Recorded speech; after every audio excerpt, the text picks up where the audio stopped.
తనకి నాకు గత 8 సంవత్సరాలుగా కాంట్రవర్సీ నడుస్తున్నది. నేను న్యాయం కోసం పోరాడుతున్నా. రమణారెడ్డి నా మీద చాలా అక్రమ కేసులు పెట్టిండు, చాలా దుష్ప్రచారం చేసిండు. మాకు ఇంతవరకు కూడా ఎలాంటి న్యాయం జరగలేదు. మేము అతని మీద కేసు పెడితే తను అధికార పార్టీలో పోయి తీసేపించుకున్నాడు.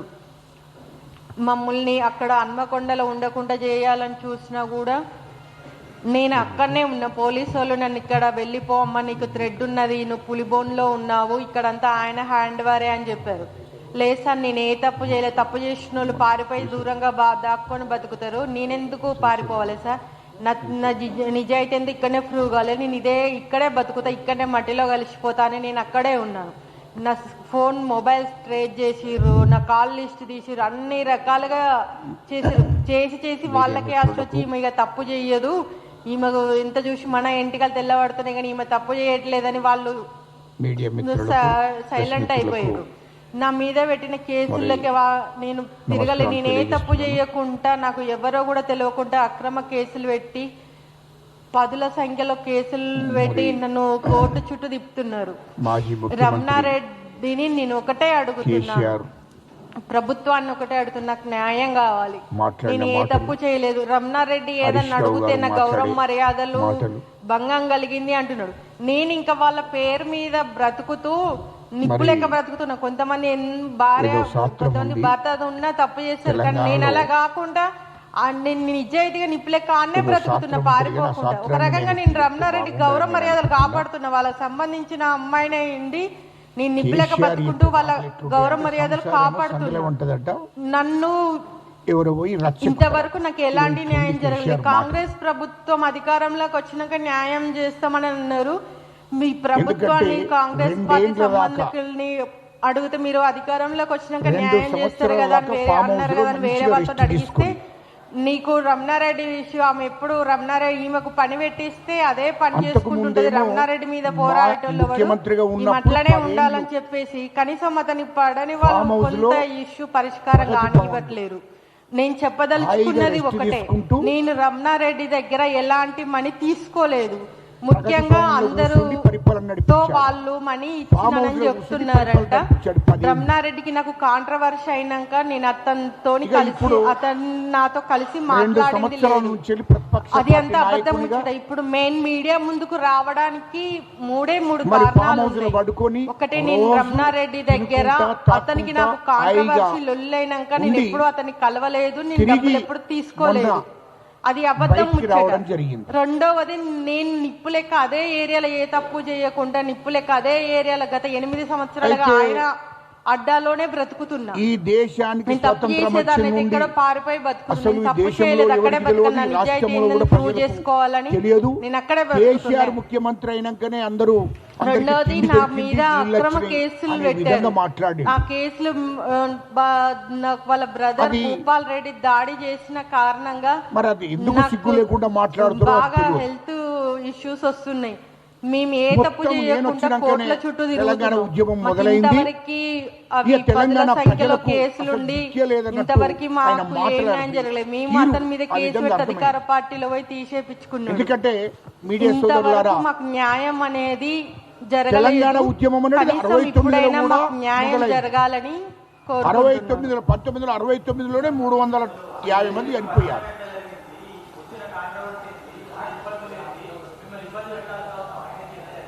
ఆ తర్వాత తెలంగాణ క్రమక్రమంగా ఉస్మానియా యూనివర్సిటీ తెలంగాణ ఉద్యమాన్ని నడిపించుకుంటా 2009 దాకా వచ్చింది. పేరొద్దు కానీ నేను రాజకీయ పార్టీ పెట్టుకొని తెలంగాణ సెంటిమెంట్ ను ఉపయోగించుకోవడం కోసం పెళ్లి చేసుకుంటా అని చెప్పి మోసం చేసి తెలంగాణ సెంటిమెంట్ మీదనే ఆయన ఎంపీ అయిండు, ఎమ్మెల్యే అయిండు. తెలంగాణ సెంటిమెంట్ మీద పెళ్లి చేసుకుంటా అని చెప్పి చేసుకోలేదు. అది కాంట్రవర్సీ నడుస్తుంది. నేను అతని దగ్గరికి వెళ్ళి ఎన్నిసార్లు మాట్లాడే ప్రయత్నం చేసినా కూడా అతను నేను వాళ్ళ ఇంటికాడికి వెళ్ళగానే లోపలికి వెళ్ళి తలుపులు పెట్టుకుంటున్నాడు. తెలంగాణ సెంటిమెంట్ తోనే 2014 అడ్డం పెట్టుకుని ఎమ్మెల్యే అయిన ఎంపీ అయింది. అది గుర్తు పెట్టుకో. అంటే అంత ముందు పరిచయం కానీ ఇద్దరికి అయితే అప్పుడు కొంచెం నేను 10 ఏళ్ళు బాగా పరిపాలించాను. అని misbehave మా చేసిండు, ముఖ్యమంత్రి అట్లా రేవంత్ కొంచెం రెడ్డి గారి relation మీద ఏర్పడ్డది. తర్వాత ఆరోపణ పెళ్లి చేయడం. చేసుకుంటా అని మా చెప్పిండు, కాంగ్రెస్ ప్రభుత్వం మీద చేసుకోకుండా ఆరోపణ తనే ఒక చేయడం. హైడ్రా మాడి అది కరెక్ట్ కాదు. మంచమ్మ కాదు తెలంగాణ ఒక ప్రజలు హైడ్రా మాడి పూర్తిగా గమనిస్తున్నారు. ఆ హైడ్రామా ఆడిన తెలంగాణ తర్వాత ప్రజలకు వదిలేయండి. నేను పూర్తిగా కేసు తెలుసు. పెడితే ఆయన అధికార పార్టీలో ఏదో పోయి నేను కేసు రావడంతోనే తీసేపించుకున్నాడు. తెలంగాణ ప్రజలకు నా నీళ్ళు మీద వచ్చినాయి. అక్రమంగా కేసు తెలంగాణ ప్రజలు దాదాపు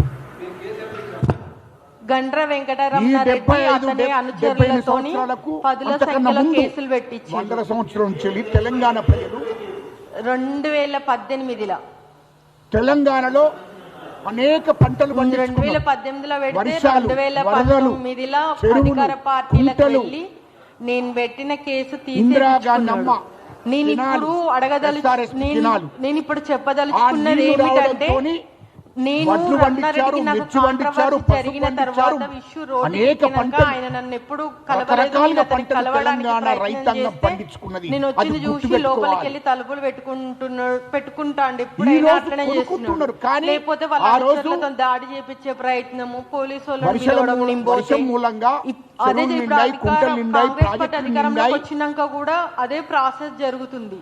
కినాలు, ఒకటి ఏంటంటే ఇందిరమ్మ నాకు ఇచ్చిన మనీ కినాలు, అది ఇచ్చిర్రు, గ్రామాలలో అయిపోయింది, ప్రతి గ్రామానికి మేము నీళ్లు మా దగ్గర డబ్బులు తీసుకున్నదని చెప్తున్నారంట. పంటలు అందరు వచ్చి నువ్వు డబ్బులు తీసుకున్నావంట, అందుకే మీడియా ముందుకు మీరు రావట్లేదు ఒక పంట పండింది అంటున్నారు. తెలంగాణ. నువ్వు డబ్బులు తెలంగాణ తీసుకున్నావని రైతులు అడిగారు. అసలు పండించారు. రమణారెడ్డి ఆయనకు నాకు లొల్లైనక మరి రమణారెడ్డిని గిట్టుబాటు ధర కూడా కలవలేదు. ఇచ్చారు. కానీ గండ్ర కేసీఆర్ వెంకటరమణారెడ్డిని ముఖ్యమంత్రి అయినాక నేను ఏమైంది? కలవలేదు. ఒక్కటి. రెండోది కేసీఆర్ ఆయన డబ్బులు గారు మాట్లాడిన ఇచ్చిందనేది మాటలు అవాస్తవం. ఆయన నాకు సిగ్గనిపిస్తుంది. కలవనే తెలంగాణ కలవలేదు. ప్రజలు కూడా నమ్ముతారేమనుకుంటుడు. నీ మోసం కలవలేదు. ఎవరు నమ్మరు. రెండోది నేను ఇప్పుడు గొడవైన కాంచి కూడా అతని ఏరియాలోనే వీళ్ళ బ్రతుకుతున్నా. పాలమూరు గురించి ఆయన అసలు మాట్లాడారు. ఎక్కడో పారిపోయి కేసీఆర్ గారు సెల్లు మిమ్మల్ని స్విచ్ ఆఫ్ ఒకటి మాజీ బ్రతకట్లేదు. ముఖ్యమంత్రిగా ఆయన అడ్డాలోనే నిన్ను అడుగుతూ బ్రతుకుతున్నా. మాజీ నేను ముఖ్యమంత్రిగా నాది ఉన్నప్పుడు కాల్ లిస్ట్ ఎంపీగా ఉన్నప్పుడు ఫోన్ మొదలు ట్యాపింగ్ చేసి అన్ని చేసి మహబూబ్ నగర్ చివరికి వాళ్ళకే ప్రజలు, ఇసుగుటి ఈమె తప్పు పాలమూరు చేసేటట్లేదు, మా ఇంటికి నిన్ను తెల్లవాడుతున్నాయి, ఎంపీగా గెలిపించి ఏదైనా తప్పు పంపించారు. చేస్తే నన్ను నువ్వు ఇరికిచ్చి రాజకీయంగా దాంట్లో వీళ్ళు సమాధి పక్కన అయిపోతుంది. తప్పుకుందామని చాలా నీ ప్రయత్నాలు రాజకీయ చేసిర్రు. చరిత్రను ముగించే కానీ నేనే టైంలో తప్పు చేయలేను. నేను నిప్పు లెక్క బతుకుని కరీంనగర్ ఇప్పటికి కూడా ప్రజలు ఆయన ఎంపీగా అండాలోనే నిలబడ్డప్పుడు నిన్ను ఉంటున్నా. ఓడగొడతారు వాళ్ళ అనుకునే పోలీసు వాళ్ళు సమయంలో నీకు ప్రమాదం మహబూబ్ నగర్ ఉన్నదమ్మా, పోయావు. నిన్ను ఏమన్నా చంపేస్తారు అది అంటే నువ్వు చచ్చిపోయినా ఏదైతే మంచిదే కానీ పాలమూరు నేను గురించి ఇక్కడ నుంచి మాట్లాడావో పోనని చెప్పిన. ఆ ప్రజలే నిన్ను ఆదుకున్నారు. ఎందుకంటే కరీంనగర్ నిన్ను ఓడగొట్టే పరిస్థితి వచ్చింది. BRS. వచ్చినాక వెంటనే నువ్వు పాలమూరు ఏది మహబూబ్ నగర్ పోయావు. మహబూబ్ నగర్ లో ఎంపీగా పోటీ చేశావు. అంత ముందు అక్కడి పరిచయం ప్రజలు ఏర్పడ్డది రిలేషన్ నీకు ఓట్లు 2014లో చేసి గెలిపించారు. అంటే 2018 నీకు రాజకీయ భిక్ష పెట్టారు మహబూబ్ నగర్ ప్రజలు. పెడితే ఏం చేశాను నువ్వు ఆ రోజు పాలమూరికి? అంటే ఏం చేశావు నువ్వు? నువ్వు 2014 ఎంపీగా ఉన్నప్పుడే కదా ఆ టైంలో ఇచ్చిరు. మరి ఇట్లా పాలమూరు సంఘటన గురించి ఏం జరిగింది, చేశావో అందరికీ అది తెలిసింది, చెప్పాలి. ఇది వరకు కూడా వచ్చింది. నువ్వు ఏం కానీ పీకావు ఆ ఇప్పుడు రోజు? మళ్ళీ ప్రభుత్వం మారింది కదా, మాకేమైనా న్యాయం జరుగుతుందేమో రంగారెడ్డి కానీ పాలమూరు కానీ ఏం పీకావో చెప్పు. మీడియా ముందుకు వచ్చినాము. కేంద్ర జలవనరుల మరి ఆ యొక్క అంటే కేంద్ర జలవనరుల శాఖ వాళ్ళకు వాట్సాప్ చేస్తా, కాల్ లిస్ట్ చిన్న అధికారులకు వాయిస్ రికార్డు ఉన్నది. నువ్వు ఏమేమి నివేదికలు ఇచ్చావో ఇవ్వండి. చెప్పు. అప్పుడు అలాంటి పార్లమెంట్ లో పోయి ఏం మాట్లాడావో చెప్పు. నువ్వు అన్ని ఇట్లనే అది తిట్టింది, చెప్పకుండా బెదిరించింది, మా ఇంటి ముందరికి కాంగ్రెస్ వచ్చి న్యూస్ ప్రభుత్వం మీద చేసింది, ఆరోపణలు సంపుతానన్నది చేయడము, కాంగ్రెస్ అని ప్రభుత్వాన్ని మా సజ్జన ముఖ్యమంత్రి సంస్థ గారి పేరు మీద పెట్టి ఇట్లా నిందలు మోపడము, కేసులు పెట్టి, సిగ్గనిపించదు. కానీ అది అతనికి న్యాయం ఆ అనేది తర్వాత కాదు. ఎంపీగా నేను వాళ్ళ ఎంపీ ఇంటికి అయిన పోయి తర్వాత మాట్లాడే ప్రయత్నం చేస్తుంటే నిన్ను ఎంపీ గన్మెన్లతోని గెలిపించింది వాళ్ళ ఎందుకు అక్కడ పాలమూరు ప్రజలు? అనుచరులతోని నా మీదకి దాడి చేసే ప్రయత్నం నువ్వు మా గురించి చేస్తున్నాడు. పార్లమెంట్ లో నేను మాట్లాడుతావు, మా ఇంకా గురించి మీడియా కేంద్ర ముందుకు రాక జనవనరుల తప్పలేదు. శాఖ వాళ్ళతో కొట్లాడతావు. మాకు మాకు తెలిసిన న్యాయం వాళ్ళ ద్వారా జరుగుతుంది, పరిచయం మాకు అయింది. నీళ్ళు వస్తాయి, నిధులు వస్తాయి అని నీ కోట్లేస్తే ఒక్కనాడు లేదు నువ్వు సార్, మాకు పార్లమెంట్లో తెలిసిన వాళ్ళు పని మీద పోతే మేమిద్దరం అక్కడికి ఒక్కనాడు వెళ్ళాము. అధికారులతో అప్పుడు మాట్లాడలేను. పరిచయం ఏర్పడ్డది. ఒక్కనాడు నువ్వు అధికారులతో హన్మకొండ. మాట్లాడలేదు. హన్మకొండ మరి మాట్లాడకుండా మా ముఖ్యమంత్రి గారి మీద ఎందుకు నిందలేస్తున్నావు? మా ముఖ్యమంత్రి గారిని మాట్లాడే హక్కు నీకు ఎక్కడిది? రెండో 14లో ఓడిపోయింది ఇవాళ నువ్వు ఆ రోజు 2014లో ముఖ్యమంత్రి అయినవు కదా. సార్. ఏం నేను పీకావు ఒక్కటే మరి? మీడియా ముఖంగా పాలమూరి నేను రంగారెడ్డి ప్రాధేయపడేది ప్రాజెక్టు ఒక్కటే. గురించి ఏం పీకావు? నాకు న్యాయం పదేళ్ళు జరగాలి. ముఖ్యమంత్రిగా ఉన్నావు నువ్వు.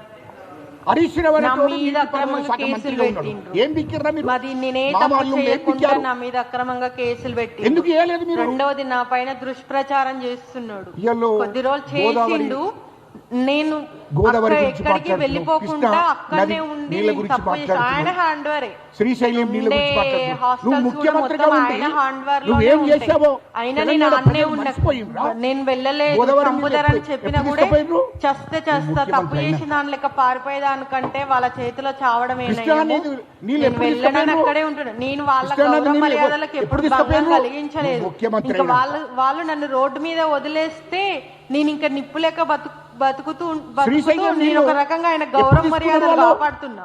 నేను రాయలసీమ గౌరవ ఎప్పుడు మర్యాదలు ఎన్నడూ తీసుకున్నారు? తీయలేదు. నువ్వు ముఖ్యమంత్రి నాకు ఆయన అయినాక ఏం డబ్బులు బిక్కావయ్యా? ఇవ్వలేదు, నేను తీసుకోలేదు. జగన్మోహన్ రెడ్డితోని మాజీ ముఖ్యమంత్రి లొల్లైన గారు తర్వాత ఆయన నన్ను జగన్మోహన్ కలిసి రెడ్డి అబద్ధం గారితోని ముచ్చట. ఆయన చేతులు నన్ను కలిపి కలిసి డబ్బులు చిట్టపట్టలు ఇచ్చిండు అనేది వేసుకొని అబద్ధం తిరిగి ముచ్చట. ఆ నీ విషయం ఇంటికి నేను స్వాగతించి మీడియా ముఖంగా తెలియచేయాలి. ప్లస్ ఈ అక్రమ కేసులు ఇవంతా పోవాలి. మాజీ ముఖ్యమంత్రి మాకు ఈ జగన్మోహన్ రెడ్డి ప్రభుత్వంలో గారు న్యాయం జరుగుతుందని నీవు ఆశిస్తున్నాను. ఇంటికి మూడోది అలాయి మాకు బలాయి తీసుకొని ఎక్కడ కూడా అల్లుకొని ఉపాధి దొరకట్లేదు. పర్సనల్ గా రూమ్ లో మళ్ళీ కూర్చొని ఈయన మాట్లాడుకొని కాంట్రవర్సీలో ఉండి భోజనాలు ఏమైతుందో చేసి ఏందో అని అందరు వెనకడి చేస్తున్నారు.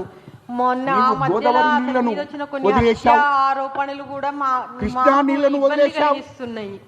ఎక్కడ ఈ రోజమ్మ కాంట్రవర్సీ ఇంటికి మళ్ళీ పోయి రాయలసీమ కాంగ్రెస్ ప్రభుత్వము మేము రాయలసీమను అధికారంలోకి వస్తే రత్నాలసీమ న్యాయం చేస్తామని చేస్తామని చెప్పిన వాళ్ళు ఏ గాడి ఈమెకి కొడుకా? ఏదన్నా పని పెట్టిస్తే ఏముండ కొడుకా చెప్పింది ఈమె పని చేసుకుంటుంటే రంపగిన రమణారెడ్డి కొడుకులారా, గురించి తెలంగాణ పోరాటంలో ప్రజలు ఇంకా ఎవరు మధ్య పెట్టి వాడికి ఈ మోసం ముంటనే భయం చేయాలని ఉంటది చూస్తున్నారా? అన్నట్టుగా ఇది కరెక్ట్ కాదు. వాళ్ళు నాకు ఎలాంటి ఉపాధి కూడా రాయలసీమలో కల్పించట్లేదు. రత్నాలసీమ చేస్తున్నావు నువ్వు కాదా? ఇది వాస్తవం కాదా? రాయలసీమకు నీళ్లు ఇచ్చింది ఎవరు? శ్రీశైలం నుంచి నీళ్లు తీసుకుపోయింది ఎవరు? ఇచ్చింది ఎవరు? నీ ప్రేమ నాయకుడు జగన్మోహన్ రెడ్డి చెప్తే తను రాయలసీమకు నీళ్లు పంపించావు మాట్లాడి శ్రీశైలం నుంచి. నాకు సరైన అప్పుడు న్యాయం పాలమూరు చేస్తే గురించి నీకు గుర్తుకు రాలేదా? మహబూబ్ నగర్ జిల్లా ఏంటంటే ప్రజల ఇప్పుడు గురించి నీకు గుర్తుకు నేను అన్ని రాలేదా? రకాలుగా నష్టపోయినా. ఇవన్నీ మోసం చేసింది ఎవరు? నేను అన్ని రోజమ్మ రకాలుగా ఇంటికి పోయి నష్టపోయినా. నాటుకోడి చికెన్ తిన్నది ఎవరు? నేను కనీసం కష్టం ఆమె చేసుకుని తోని బ్రతకనియకుండా అమ్మా, దాడి చేసి రాయలసీమను రత్నాలసీమ రెండోది చేస్తానని కేసులు చెప్పింది ఎవరు? నువ్వు కాదా? ఆయన వచ్చి మాట్లాడి ఇవన్నిటిని తప్పైందనంటే నీకు గుర్తు తప్పైందని చేస్తున్నా. చెప్పి ఈ కేసులు అంటే తీసేస్తూ తెలంగాణ ప్రజలు మర్చిపోయిండ్రు అని అనుకుంటున్నావు. తెలంగాణ ప్రజలు నాకు మర్చిపోయిందని కాళ్ళు చెప్పి చేతులు ఇచ్చిండు, మోసం పాటలు నేను కష్టం మాట్లాడుతున్నావు. చేసుకొని అది కరెక్ట్ బ్రతకగలుగుతా. కాదు. కాకపోతే వీళ్ళు ఇందులో మా కొంచెం ముఖ్యమంత్రి గారి కాంట్రవర్సీ మీద ఉండడం వల్ల అబద్ధాలు ఎవరు చెప్తున్నారు. ముందుకు మా రావట్లేదు. ప్రభుత్వం మీద మొన్న హత్య అబద్ధాలు ఆరోపణలు చెప్తున్నారు. రావడం వల్ల కాళేశ్వరం మేము ప్రాజెక్ట్ ఏం ఉపాధి చేసిందో కల్పిస్తే మమ్మల్ని తెలియదా? ఏం చేస్తారో అన్న అది మర్చిపోయి ఆలోచనతోని మాట్లాడుతున్నావు. మాకు ఉపాధి లేదు కానీ నేను కాళేశ్వరం కష్టం ప్రాజెక్టులో చేసుకొని 1,00,000 బ్రతకగలుగుతా. కోట్లు మింగావు. నాకు అతని తెలంగాణ రూపాయి అవసరం, ప్రజలు ఆయన రక్తాన్ని డబ్బే తాగావు. కావాలనుకుంటే ఆయనతో ప్రభుత్వ లొల్లి ఖజానాను కాకముందే ఖాళీ నాకు చేశావు. డబ్బులు ఇస్తే ఇది వాస్తవం వెళ్ళిపోమంటే కాదా? నేను పోనన్నా. నాకు డబ్బులు ఇది ఏమొద్దని వాస్తవం చెప్పిన. కాదా? నువ్వు అందుకోసమే తిహార్ జైలుకు ఒక తప్పదు. నువ్వు అనుకుంటున్నావు మళ్ళీ ఏదో తెలంగాణ ప్రజలకు గ్యారెంటీ చేద్దాం తెలంగాణ ప్రజలు అది అనుకుంటున్నావు. కొంచెం తెలంగాణ ప్రజలకు నీ ఇబ్బందిగా చరిత్ర నాకు నీ హెల్త్ మొత్తం బాగాలేని తెలుసు. టైంలో జరిగింది. అది కూడా వచ్చింది నువ్వు మీడియాలో, అంతా దుబాయ్ చెప్పలేదు. పైరవ్ ఇంత చేసినప్పటి ముందుకు నుండి వచ్చింది. 2023 దాకా నీ చరిత్ర మొత్తం తెలుసు అంటున్నా. ఇయ్యాలో ఇష్టం వచ్చినట్టు అల్లుడు ఆడ హరీష్ రావు అన్నట్టు. హరీష్ రావు అంటాడు నువ్వు నీటిపారుదల శాఖ మంత్రిగా ఉండి నువ్వు ఏం బీకినమయ్యా ఆ రోజు? గోదావరి నీళ్ళని తీసుకపోతే ఏం చేసినావు? కృష్ణానది నీళ్ళని తీసుకపోతే ఏం చేశావు? శ్రీశైలం నీళ్ళను రాయలసీమకు తీసుకపోతే ఏం చేశావో చెప్పు అంటున్నా. హత్య చేయబడ్డారు. ఇవి ఎలా నీతులు మాట్లాడుతున్నా మీ కుటుంబం? దీనికి ప్రజలకు అంటే జవాబు అతనే చెప్పాలి. చేసిండని కాళేశ్వరం ప్రచారం ప్రాజెక్టులో అతను చేపించిండని కొంతమంది విచారణ ఆరోపణలు జరిగింది. చేసిండ్రు.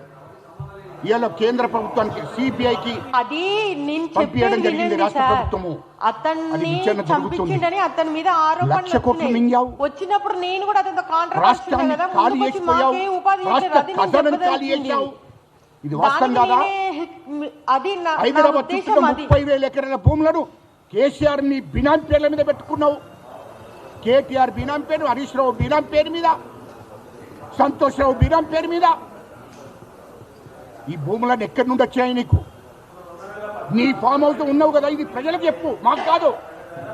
నీ ఫామ్ హౌస్ దగ్గర 60 ఎకరాల భూమి ఉండే 2014లో. నువ్వు ముఖ్యమంత్రి అయినాక 600 ఎకరాలు ఎక్కడి నుండి వచ్చింది? హైదరాబాద్ చుట్టూ 30,000 ఎకరాలు దానికి జవాబు మీడియాలో రావడం, నేను వెళ్ళడం, వాళ్ళు కేసులు పెట్టడము, నేను ఇప్పుడు అడుగుతున్నా. దాడి చేయడము కంటిన్యూగా నడుస్తూనే ఉంది. ఇదే హరీష్ రావు మరి సింగపూర్లో 25,000 కోట్లు పెట్టి కంపెనీ పెట్టాడు. ఇవ్వడం కోసం ఎక్కడి నుండి వెళ్తున్న వాళ్ళ ఇంటి వచ్చింది? దగ్గరికి అతని దగ్గరికి వెళ్తూనే ఉన్న చెప్పండి పోలీసులు రావడము, ప్రజలకు. నన్ను లాక్కెళ్ళడము, అక్కడ అదే ఉన్న వాళ్ళందరూ కేటీఆర్ నా మీద దాడి చేసే మరి ప్రయత్నం అమెరికాలో ఘర్షణ 40,000 జరుగుతుంది. కోట్లు పెట్టి కంపెనీ పెట్టుకున్నాడు. ఎక్కడి నుండి వచ్చిందో కేసీఆర్ చెప్పాలి. ఇవన్నీ చెప్పకుండా ఇష్టం వచ్చినట్టు మా ప్రభుత్వం మీద, అసలు ఆయన మా ఎక్కడ కేసీ- కలుస్తాడండి? మా ఆయన ఎప్పుడు ఉంటాడో, రేవంత్ రెడ్డి ఎప్పుడు గారి మీద, ఉండడో మా మాకే ముఖ్యమంత్రి గారి తెలియదు. మీద ఒక్కళ్ళ తెలంగాణ అబండాలు మొత్తున్నాం, మా భవన్కి ప్రభుత్వాన్ని నేను చాలా బదనాం సార్లు చేస్తున్నాం, వెళ్ళిన, ఒకసారి తమాషా కూడా చేస్తున్నావా? కేటీఆర్ సార్ నాకు కలవలేదు. ఎక్కడి నుండి వచ్చాయి? దుబాయ్లో కేటీఆర్ పెట్టిండు కదా 25,000 కోట్లు పెట్టుబడి పెట్టిండు, కంపెనీ పెట్టాడు. ఎక్కడి నుండి వచ్చాది? 2014 కన్నా ముందు కేసీఆర్ మీ చరిత్ర ఏంది? మీ కుటుంబ చరిత్ర ఏంది? మీ ఆస్తులు ఎంత? ఏం అది లేదు సార్, చెప్పండి. అందరికీ తెలిసిన విషయమే. ఇప్పుడు అదేవిధంగా ఫిర్యాదులు లండన్లో అక్కడ పెట్టాడు అంతా కేటీఆర్. లోకల్గా ఇప్పటికి ఎన్నోసార్లు ఈ రెండు చెప్పాను. తెలుగు ఎక్కడి నుండి రాష్ట్రాలకు వచ్చాది? సుపరిచితమే మ్యాటర్. నీ కొడుకు ఈ కార్ రేసింగ్ లో మరి కోట్ల రూపాయలు మింగాడు. దాని గురించి మాట్లాడలేదే ప్రెస్ మీట్ లో? కాళేశ్వరం ప్రాజెక్టు కోట్ల అంతకుముందు రూపాయలు దండుకున్నావు. చేశాను ఫిర్యాదు. దాని గురించి ఎప్పుడు? సుబేదార్ హైదరాబాద్ చుట్టూ 30,000 ఎకరాలు దోసుకున్నావు. ఎక్కడి నుండి వచ్చింది అది? దాని గురించి ఎప్పుడు మొదలు? తెలంగాణ ప్రజలకు ఆగస్టు 5 అంటే నీకు మళ్ళా నిన్ను ప్రజలు నమ్మితే రాష్ట్రాన్ని మొత్తం తోసేద్దామని ప్లాన్ చేస్తున్నావు. అది ఆయన కరెక్ట్ అధికార కాదు. ప్రజలు నిన్ను నమ్మే పరిస్థితి లేదు. మా మేము 2 సంవత్సరాలే అధికారంలోకి వచ్చి నువ్వు ఖజానా ఖాళీ చేసిపోయావు. 8 లక్షల కోట్లు అప్పు చేశావు. దాన్ని ఇప్పుడు మా ముఖ్యమంత్రి గారు మెల్లమెల్లగా ఆ 8 లక్షల కోట్లకు ఇంట్రెస్ట్ కట్టుకుంటూ వస్తున్నాడు. ఇటు ప్రజలకు ఇచ్చిన హామీలను, స్కీములను అమలు చేసుకుంటూ వస్తున్నాడు మా నేను ముఖ్యమంత్రి ఎన్నడూ గారు. ఆర్థికంగా ఆయన దగ్గర 24 గంటలు కష్టపడుతున్నాడు ప్రజల కోసం. పెట్రోల్ 24 గంటలు కాదు, 2 గంటలు కూడా తెలంగాణ ప్రజల కోసం ఆయన పనిచేయాలి. నాకు అతనికి లొల్లి రోడ్డు మీద నువ్వు ఎక్క మాకు ముందుకే నీకు ఆయన ఇస్తా అంటేనే నేను తీసుకోలేదు. లొల్లి అందుకోసమే అయినాక ఆయన నన్ను నీకు కలిసి ఒకవేళ లేదు, నాకు నీకు డబ్బులు దమ్ముంటే- ఇచ్చి అంతా ఉట్టి ప్రచారం. కాంట్రాక్ట్ కేసీఆర్ గారు అయినప్పటి నుంచి ఇప్పటి వరకు నీకు ఆయన నన్ను దమ్ముంటే కలిసి మాట్లాడిందే లేదు. నేను పోతే ఇంటి నీకు దమ్ముంటే తలుపులు నిజంగానే పెట్టుకుంటాడు, గన్మెన్లను ఒక అబ్బకు అమ్మ అనుచరులను పుడితే పంపించి దాడి చేసే అసెంబ్లీకి వచ్చి ప్రయత్నం మాట్లాడు. చేస్తాడు. ప్రజలకు తెలుపు. మా ముఖ్యమంత్రి గారు దానికి జవాబు చెప్తాడు. ప్రతి మాటకు జవాబు చెప్తాడు. మా ముఖ్యమంత్రి మేము రేవంత్ రెడ్డి గారు 2018 వరకు నీకు ఉన్నాం. దమ్ముంటే ప్రతిపక్ష పార్టీ నాయకునిగా అసెంబ్లీకి వచ్చి అసెంబ్లీ వేదిక తప్పించుకొని తిరుగుతుంటే నిలదీసిన. అప్పుడు నువ్వు మొగోడివి అవుతావు. కానీ ఏదో ఇక్కడికి వచ్చి నీ టీఆర్ఎస్ ఆఫీస్లో పోయి ప్రెస్ మీట్ పెట్టి మాట్లాడినంత మాత్రాన కాదు. అసెంబ్లీ వేదికగా మా ముఖ్యమంత్రి రేవంత్ రెడ్డి గారు, మా ఉత్తమ్ కుమార్ రెడ్డి గారు, మా శ్రీధర్ బాబు గారు నీకు జవాబు చెప్తాడు. నువ్వు అసెంబ్లీకి వస్తావా? అక్కడికి అసెంబ్లీ వేదిక. నేను ప్రతిపక్ష పార్టీ నాయకునిగా నువ్వు ఉన్నావు. ప్రతిపక్ష పార్టీ హోదా ప్రజలు కల్పించారు. ఆ ప్రజల కోసం మాట్లాడడానికి నిజంగా నీకు ప్రజల మీద ప్రేమ ఉంటే, తెలంగాణ ప్రజల మీద ప్రేమ ఉంటే